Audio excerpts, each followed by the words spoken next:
I'm Frank and Shi. This is Thai PBS World. Singapore has been a key trade partner for Thailand, topping the foreign direct investment source ranking with a total investment value exceeding 350 billion baht, according to Board of Investment. This is a very huge amount here.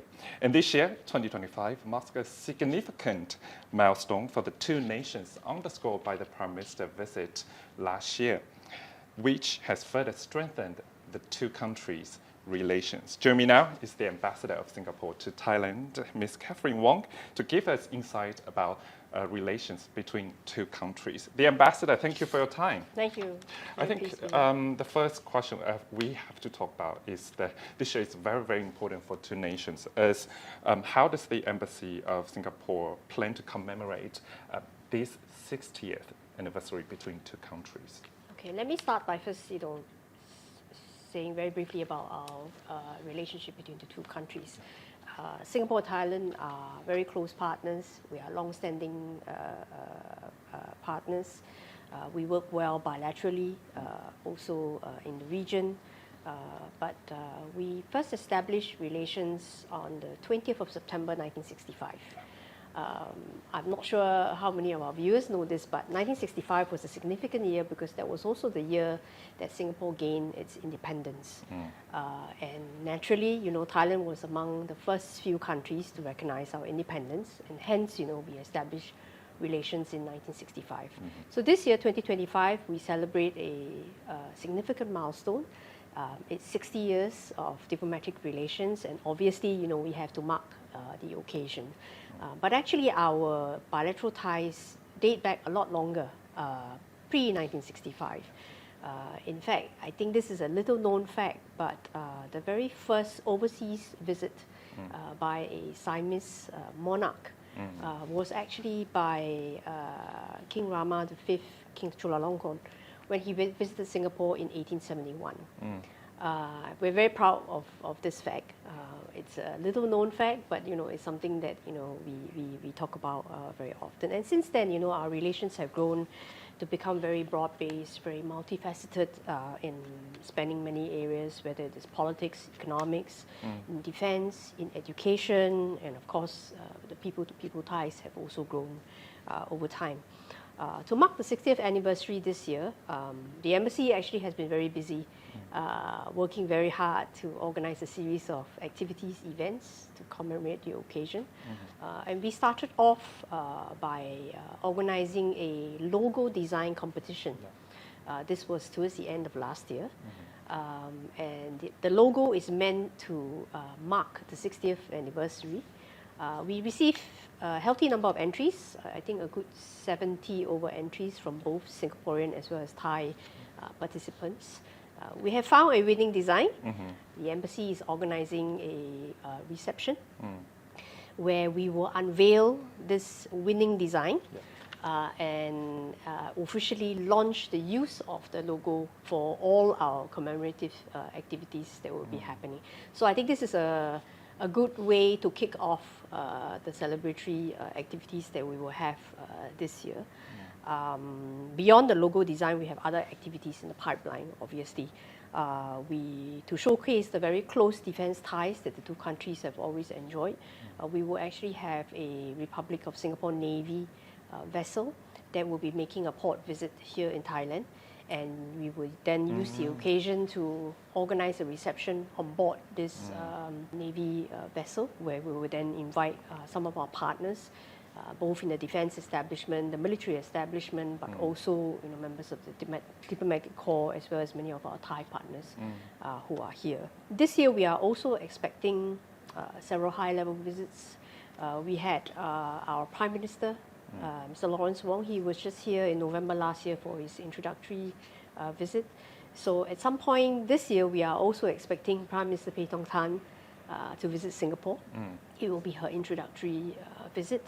And we will also have the Thai Commerce Minister who will visit Singapore because we have this bilateral platform between our two economic ministries, which is called STEER. This is the Singapore-Thailand Enhanced Economic Relationship. We take turns to host this meeting. This year it's Singapore's turn to host, and hence, the Commerce Minister will visit Singapore for this particular meeting and also do his bilateral visit at the same time. There's also a similar platform that is co-chaired by the two foreign ministers. Again, it is Singapore's turn to host this meeting, and so we expect Foreign Minister Marit to also visit Singapore sometime later this year for this meeting. And as I mentioned earlier, this is the 60th, it's also our 60th National Day, our 60th birthday of Singapore. So we expect to have a slightly bigger than usual reception to celebrate the occasion. And I think it will be a double celebration because it's both our 60th National Day and also the 60th anniversary of relations. So this is just a flavour of some of the activities and events that we are expecting this year. There will be others. I have not talked about them in part because they are all in stages of planning. So Yes. I don't want to review too many details at this point in time. But I encourage everyone to stay tuned to the embassy's Facebook page, Instagram page, where we will put out information on some of these activities that will come up. Yeah.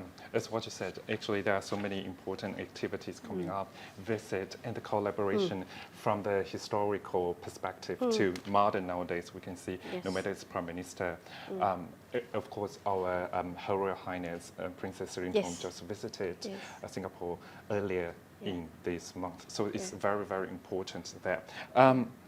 Of course, we've seen Prime Minister Lawrence Wong coming to Thailand last year in November. What specific perspective initiative that we already seen or we are planning to see in 2025? Because as what you said, 60th anniversary for Thailand and Singapore and Singapore's foreign independence too. What are the significant initiative that we've seen right now? So Thailand was actually one of the first countries that my Prime Minister Lawrence Wong visited as part of his introductory visits to foreign countries since he became Prime Minister in May of last year.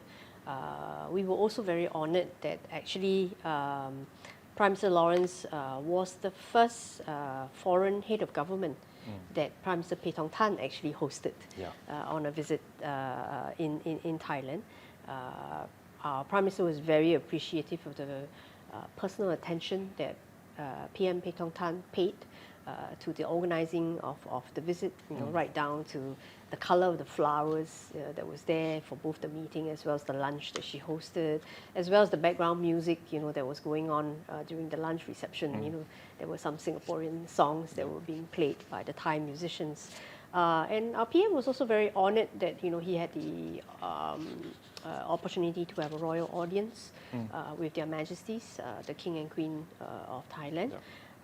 The visit was very successful. I think it speaks volume of the importance and the priority that both countries place on the relationship.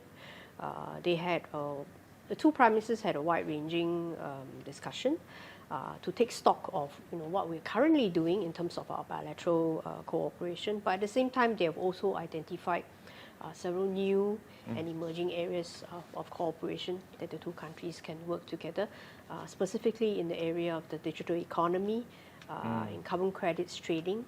There was a lot of discussion too about how the two sides can work together on the area of food security. And during the visit, the two prime ministers also witnessed the signing of a memorandum of understanding on postgraduate scholarships for Thai civil servants. This builds on the very long-standing cooperation that we've had and the exchanges that we've had between the two respective civil services. I expect that there will be progress made on the areas that have been identified by the two prime ministers, both in terms of digital economy, and also food security. And we expect that we're working very hard, and we expect that when PM Paetongtarn makes her visit to Singapore, we may have some deliverables that will be ready to announce in these two areas. Yeah. And you talk about actually education here is very important from Singapore's perspective, because so many Thai students, one of their goals is to come to NUS, National University of Singapore, to study there because of the quality of education. And you talk about trade too, as in Singapore was the first on the chart of the foreign direct investment sources in 2024. So this shows, of course, the collaboration between two countries there.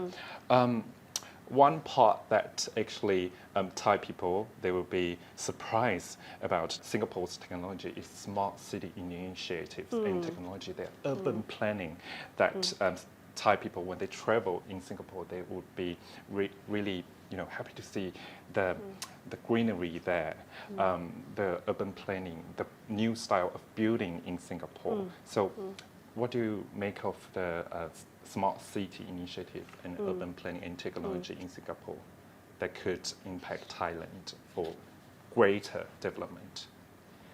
I think Singapore and Thailand, we have always supported each other's development, and hence there's also a very good relationship between the public agencies on both sides. They regularly exchange knowledge. And they learn we learn from each other's experience, as well as each other's best practices. And the reality is that I think both Singapore and Thailand, we face very common issues today. For instance, we are both a rapidly aging society, and we have to deal with that in terms of our economy. We also have to, increasingly deal with the effects of climate change. So that's again another area that it's a common problem for both countries. So it's very natural that we would then look to each other to see what kind of best practices that we have.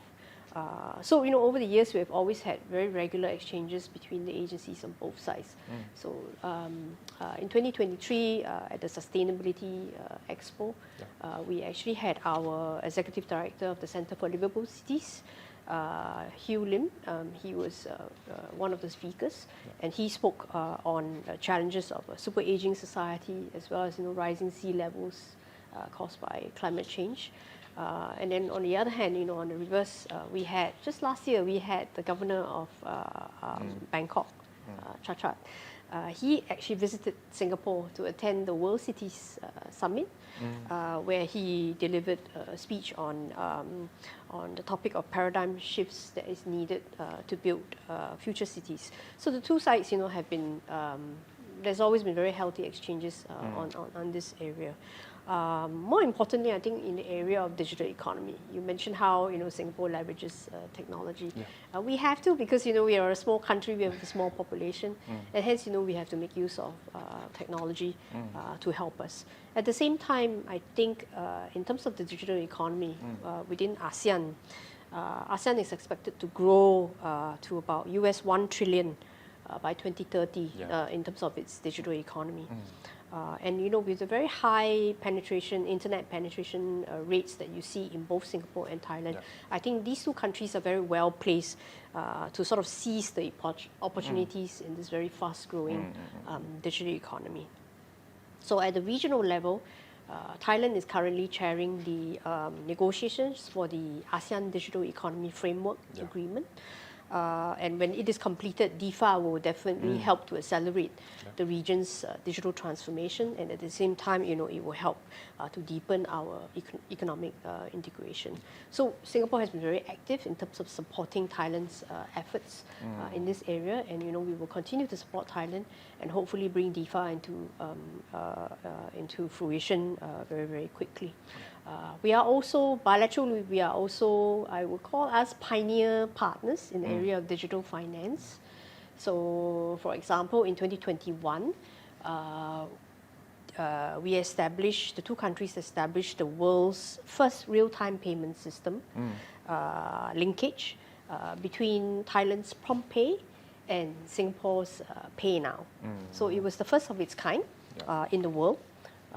In just last year, we also launched a exchange level depository receipts linkage between our two stock exchanges. Again, this is a fairly new initiative and the first of its kind in ASEAN. What it does is that it allows investors in Thailand to buy and sell shares of publicly listed Singapore companies, and then vice versa. So Singapore companies can also buy and sell shares of Thai listed companies. And beyond the two of us, I think these initiatives are important because they are pathfinders for a broader regional initiative.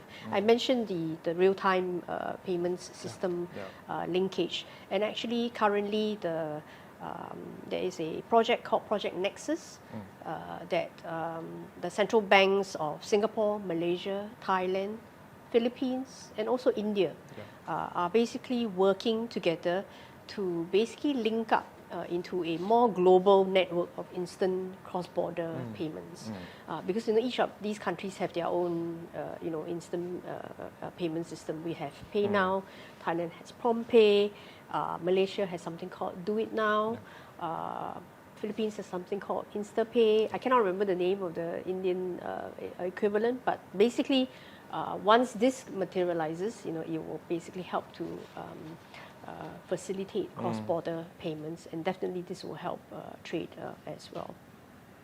So these are some of the initiatives that I think the two countries, Singapore and Thailand, can work closely together on. And it's not just to benefit ourselves. As I said, these are we see these as pathfinders for regional initiatives and maybe even global initiatives. So actually, as what you said, I talked to ASEAN ambassadors here and ASEAN business leaders. They are looking forward to see the DAFA really happening in fruition maybe in 2 years, because last year is I think Thailand was the charge about DAFA, and right now we want to see the full operation there, and of course the cross-border payment there in the region and with India too. We would two countries and of course ASEAN members can push together there. You also actually forge the collaboration between two governments, as in, of course, you met the Deputy Prime Minister Phumtham Wechayachai there, and other minister too. So how about the collaboration? What's the talks in between? What's the significance in the talks with Kun Phumtham and other ministers?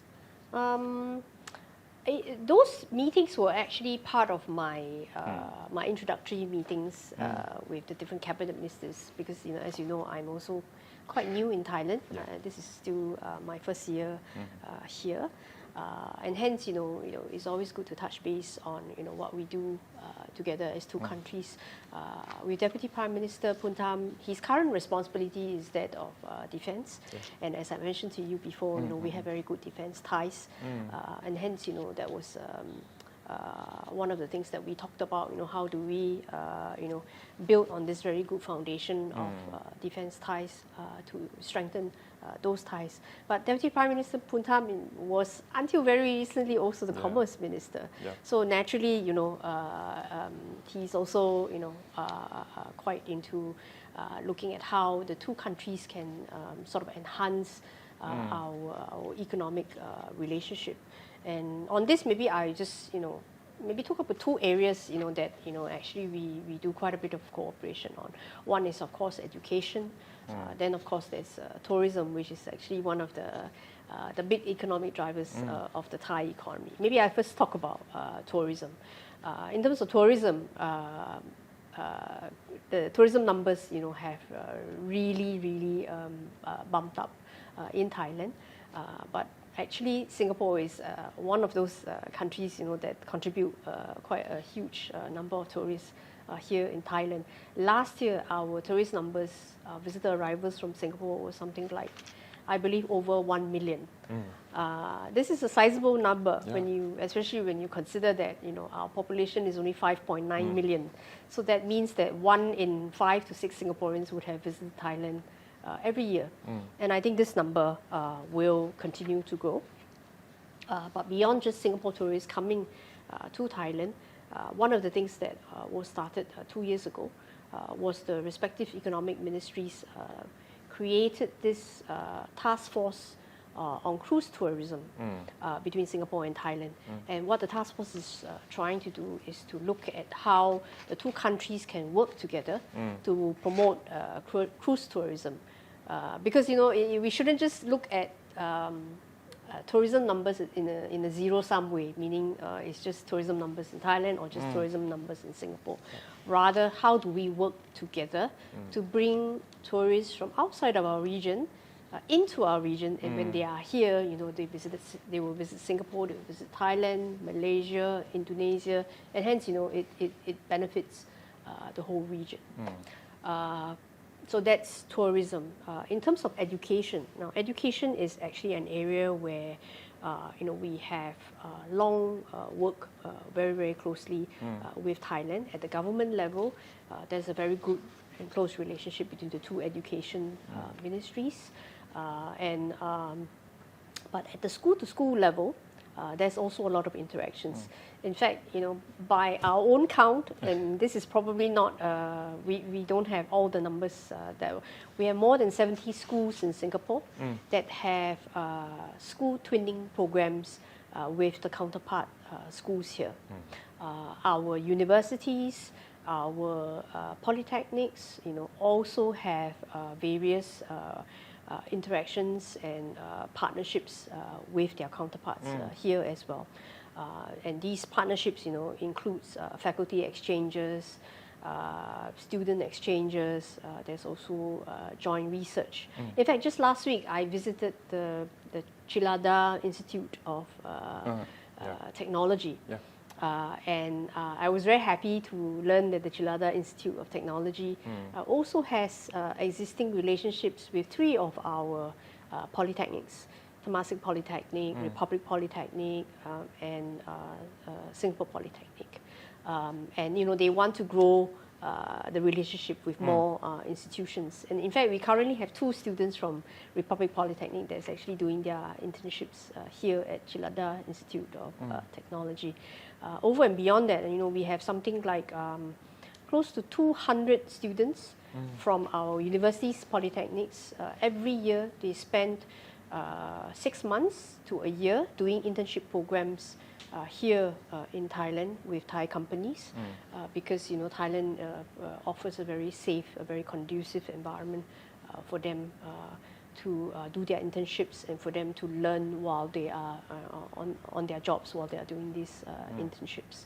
And on the reverse, Singapore offers these ASEAN scholarships for Thai students to go to Singapore to study, whether at the high school level, and also even at the university level. And over the years, we've had many Thai scholars who have gone to Singapore to study, and then subsequently they return to Thailand. But the reality is that because of all the years that they spend in Singapore, Thailand, they forge lifelong friendships, with Singapore and with Singaporean friends. And this is a very good way, for the youth, the young people of the two sides to develop those very, very close ties. And so, education is an area, that we would really like to grow the collaboration with Thailand. And I think there's a lot of potential for us to grow the cooperation in the education sphere. So it's something that, during my time here in Thailand as the ambassador, I hope to do more of. Yeah. People-to-people connections, That's right. Education, the dynamism of tourism between two countries are very important in actually linking two countries together to a deeper level. One question I want to ask about, maybe we could cut it off, but it's kind of impromptu, but I'm not sure if you want to ask about it, you want to answer about it. Because actually you came in February 2024. Yes. Now, actually it's Prime Minister Pedongtan's period. Yes. So actually you have passed the Prime Minister's task period too. How do you see the two styles in between, the two Prime Ministers in between? As in administration, I would say the government will be different because of the leader. Obviously with individual Prime Ministers, they will all have their own individual styles. Yeah. It's the same with us. We had a leadership transition in just May last year. Prior to Prime Minister Lawrence Wong, we had Prime Minister Lee Hsien Loong, who was the Prime Minister for 20 years. So obviously, in terms of style, the two of them would be different. But that said, for me, even with a different prime minister here in Thailand, I feel that there has been continuity in terms of policy, and I think that's the most important. They pretty much still come from the same political party, and in terms of their policy goals, it's the same. They still want to pursue the same things, whether it was Prime Minister Seta or it's Prime Minister Phay Thong Tan. And I think we would want to work with whoever is the Prime Minister to pursue those goals. It's not just for the benefit of Thailand, it's also for the benefit of Singapore. So we want to work with whoever is the Prime Minister to grow that relationship and our cooperation. Right. So the ambassador, you talk about, of course, the policy goals. Even if it's different government, different leader, their policy goals are very important. Right now, we have to shift the light to geopolitical tensions here, actually, because in this region, of course, we see both countries, ASEAN, who are trying to push prosperity, peace, and stability together. But we still see some instability in ASEAN too. As in, of course, you were the ambassador to Vietnam. Two, you also have experience in engagement with different ASEAN members here. And right now, you're the ambassador of Singapore to Thailand. So what do you see this kind of rising geopolitical tension, no matter in Myanmar or in South China Sea or other parts in the region? What do you see? How do you see the way out there? Is there any way out? Or mitigation, I would say. So Singapore is a small city-state. We have no hinterland, no natural resources, and given our size, and our population, we have a small domestic market. And in order for us to survive, we need to have a very open, and we have a very trade-based economy. So trade really is our lifeline. In fact, trade is about more than 3 times our GDP. And naturally, with these circumstances, it means that Singapore is particularly vulnerable to the shifts, in the geopolitical situation. And as you pointed out, the world today, is grown increasingly volatile and uncertain. There is intensifying great power rivalry, a war in Europe that is still ongoing. It's been more than 2 years now. A lot of unrest in the Middle East, and also some of the potential flashpoints right here in our region, whether it is the Taiwan Straits, the South China Sea, and even the situation in Myanmar. So we are a small country, and we have always. Our approach has always been that we're not a price setter, we are a price taker. We cannot change the external environment. We cannot dictate what the great powers do, and we cannot control, what is happening around in the world. But what we can do is that, we can focus on our own integration. And when I say our, it means ASEAN. It's increasingly important in order to buffer our economies against all these potential external shocks and external pressures and all the uncertainties. It's even more important that we double down on our integration efforts and on our efforts to basically increase the connectivity among the countries in the region. And in this regard, we have been focusing, early on in the interview, I spoke about DIFA, which is, basically what ASEAN is trying to do to create this digital economy framework. And it's very important. I mean, ASEAN on its own is a market of about 650 million people, majority of which are under the age of 35. Our combined GDP is over $3 trillion, and this is expected to double in about 20 years. And this means that it will make ASEAN the 4th largest economy in the world. I mean, that's sizable. And hence, while Singapore and ASEAN, we cannot control the external environment and what the major powers can do, we can focus on our own integration, on strengthening our economies, and deepening our connectivity. DIFA, of course, is one area. I've also talked about the integration of our payment system, the cross-border payment system. That's, of course, an initiative that will help as well. A third one, that I think is worth highlighting is that we are also trying very hard to establish what is an ASEAN power grid by 2045. And if this can materialize, obviously it's a big undertaking. But if we can have an ASEAN power grid, it will help to reduce the energy costs. It will also help to strengthen the region's energy resilience. So these are some of the sort of key initiatives that ASEAN is working very hard on, basically with the objective of integrating our economies more and allowing the ASEAN economies to grow more. And ultimately, hopefully it will help us, even as the rest of the world may not be as stable and there's a lot of uncertainties out there. So you would suggest that, of course, the connectivity, the collaboration between countries in ASEAN will really integrate the stability. That's right. Together. But of course, right now still, I think ASEAN members still trying to find a way out or even mitigating the crisis, no matter in Myanmar or in South China Sea. And of course, Singapore here, although you say your country is small, but I think, of course, it's impactful in the region too, no matter in the economy or in politics. So, of course, we will see Prime Minister Lawrence Wong policy coming out to see how to mitigate the issues in ASEAN.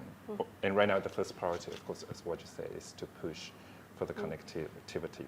And our own integration. And integration. Right.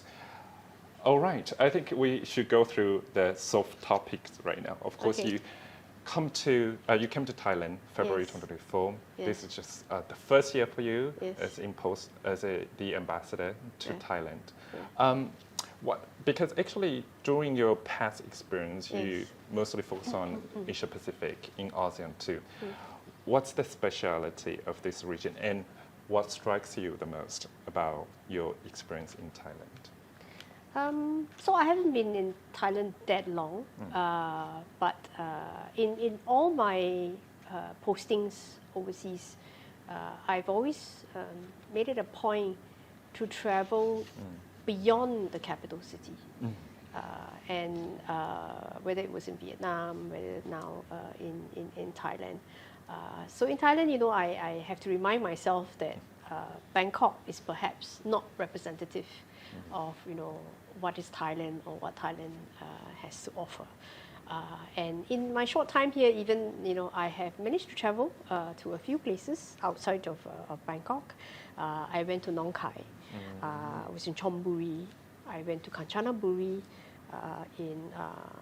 I managed to visit the Khao Yai National Park in Nakhon Ratchasima. And I must say that I'm very struck by the diversity that Thailand has in terms of its natural landscape. At the same time, I've been I felt very welcome by the warm hospitality that I get everywhere, when I travel around Thailand. I went to Kanchanaburi and I had a chance to visit what is the Thai-Burma railway and the River Kwe. I read about this many years ago. In fact, I saw a movie about it when I was very, very young. So I was very excited, to have to actually to be able to visit these places firsthand. The Thai-Burma railway has historical significance to Singapore. Because there were prisoners of war as well as Singaporean labourers who had actually helped to build the railway during the Second World War. So it was a significant part of our history in Singapore, and hence I was glad to have the chance to visit that. So, I mean, going forward, I hope my schedule will allow me Yeah. to visit more places in Thailand. There are so many more places that that I should visit. Like for instance, in the south, and I hope to do that. In the time that I have left in Thailand. Yeah, I think foreign tourists actually, when they went to Kanchanaburi, they also saw that saddening, tragic incident there. But they also see the natural That's right. side there. Yeah. I'm not sure if you try the floating house there in Kanchanaburi. Maybe I next time you didn't can have be a there. chance to, And in Khao Yai National Park, Yes. people want to see the wild elephants there. I'm not sure if Yeah. you see that. I haven't. I actually did 4 of the 7 treks in the national park, Yeah. hoping to catch a wild elephant, but I didn't manage to see any. So maybe the timing was wrong. But I did, have a chance to see some other wild animals during the treks, and I think that was coming from a very urban Singapore. Is Yeah. always something very different, and something interesting for us. Yeah. And unexploring area as in northern part and southern part of Thailand. So maybe in your schedule, in your tight schedule, you Yes. can find some places Yes, indeed. to go. Yeah. All right. Right. Thank you for your time Thank you. today, Thank the you, Frank. ambassador Yeah. of Singapore Thank you to so much. Thailand, Ms. Catherine Wong here. Yeah. More news to come.